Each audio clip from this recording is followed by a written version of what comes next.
American, but we moved to Brazil when I was very small, and my first musical memory is not even very musical. I heard a samba school far away and it sounded like thunder, you know, so maybe that was a big influence on me.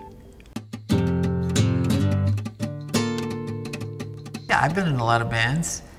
My first band was called DNA. I was in a band called the Lounge Lizards. Then I was in a band called the Golden Palominos, Kip Hanrahan, John Zorn. I played with a lot of people in New York, but it was a small group. It was a neighborhood kind of situation. But because it was in New York City, people all over the world were paying attention. And somehow, this moment, you know, seems to have had a big impact.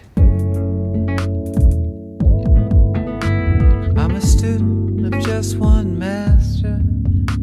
Somehow I ended up producing a record, and the first record that I produced along with Peter Scher was a Caetano Veloso record called Estrangeiro. And that immediately made me a very popular producer in Brazil. Down to one beat of sweat. Producing is an interesting job. I think it's a healthy exercise for every artist. We're releasing a 2-CD set called ENCYCLOPEDIA of Arto. 1 CD of pop tracks and 1 CD of solo performances, just voice and guitar. I guess I'm asking people to make a connection between these two styles, and I'm wondering how people will react.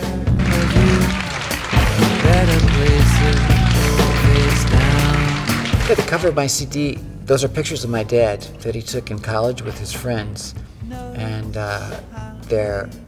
it's where my dad is pretending to jump out the window and kill himself. And there's a shot of his friend trying to stop him, then he's falling through the air, then he's lying on the ground. And I thought it was wild, you know, to have a picture of my own dad pretending to kill himself on the cover.